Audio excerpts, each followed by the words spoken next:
قیامت کا دن بڑا ہولناک دن ہوگا۔ اس دن جب بندے قبروں سے اٹھیں گے تو قبروں سے برہ نہ اٹھائے جائیں گے، قبروں سے جب اٹھائے جائیں گے تو وہ کفن ان سے اتار لیا جائے گا۔ یہ بات جب ام المومنین سیدہ عائشہ رضی اللہ تعالی عنہا نے سنی تو ان کا وجود تھر تھر کانپنے لگا اور عرض گزار ہوئی، یا رسول اللہ پھر ہم ایک دوسرے سے حیا نہیں آئے گی؟ فرمایا عائشہ معاملہ اس سے بھی آگے ہے۔ مطلب کیا؟ اگر کسی کو ہوش رہا تو حیا آئے گی نا، ہوش اڑے ہوئے ہوں گے، ہول قیامت طاری ہوگا، بدن کانپ رہے ہوں گے، کلیجے لرز رہے ہوں گے، دل خوف سے پانی پانی ہو رہے ہوں گے، پتے پانی ہو جائیں گے۔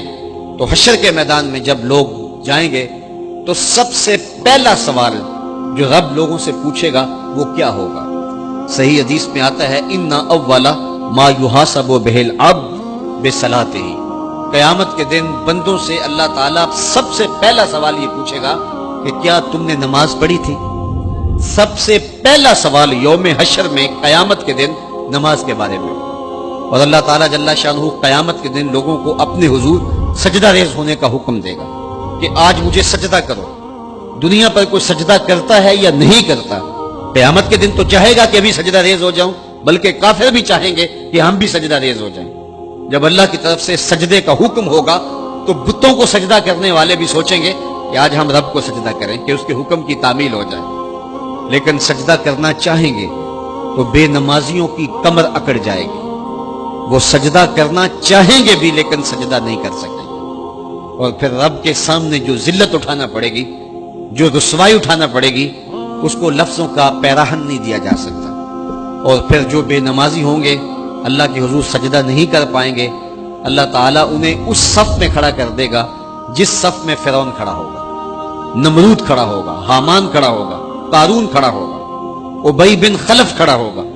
دشمنان خدا جس صف میں کھڑے ہوں گے بے نمازی کو اس صف میں کھڑا کر دیا جائے گا۔ میری لمبی تقریر نہیں، میں یہ آپ سے پوچھتا ہوں اور اپنے آپ سے پوچھتا ہوں، کیا ہم یہ گوارا کرتے ہیں کہ حشر کے دن ہمیں فرعون کے ساتھ کھڑا کر دیا جائے؟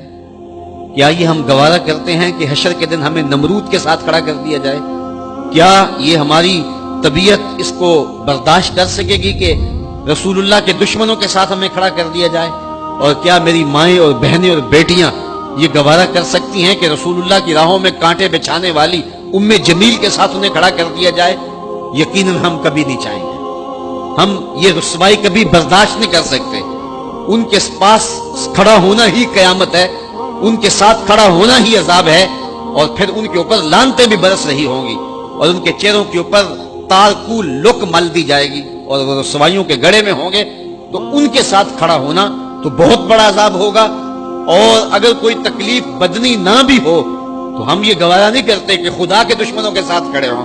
ہماری تو آرزو یہ ہے کہ بلال حبشی کے ساتھ کھڑے ہوں، ہماری تو تمنا یہ ہے کہ ابو ہریرہ کے ساتھ کھڑے ہوں، ہماری تو چاہت یہ ہے کہ رسول رحمت کے غلاموں کے ساتھ کھڑے ہوں، اور ہمیں نصیب ہو جائے حضور کے قدموں میں کھڑا ہونا، اہل بیت کے قدموں میں کھڑا ہونا، داتا گنج بخش علی حجویری کے پاس کھڑا ہونا نصیب ہو جائے، ہمیں بابا فرید کے پاس کھڑا ہونا نصیب ہو جائے، امام اعظم ابو حنیفہ کی قربت میں حضرت امام حسین کی قربت میں کھڑا ہونا نصیب ہو جائے۔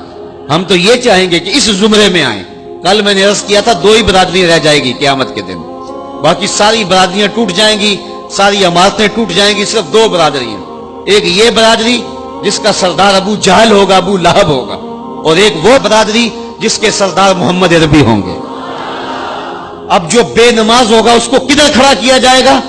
جدھر ابو جہل ہوگا، جدھر ابو لہب ہوگا، جدھر عتبہ ہوگا، جدھر عتیبہ ہوگا، جدھر ولید بن مغیرہ ہوگا، جدھر فرعون ہوگا، حامان ہوگا، شدید ہوگا، شداد ہوگا، نفدنون ہوگا، قارون ہوگا، دشمنان خدا ہوں گے۔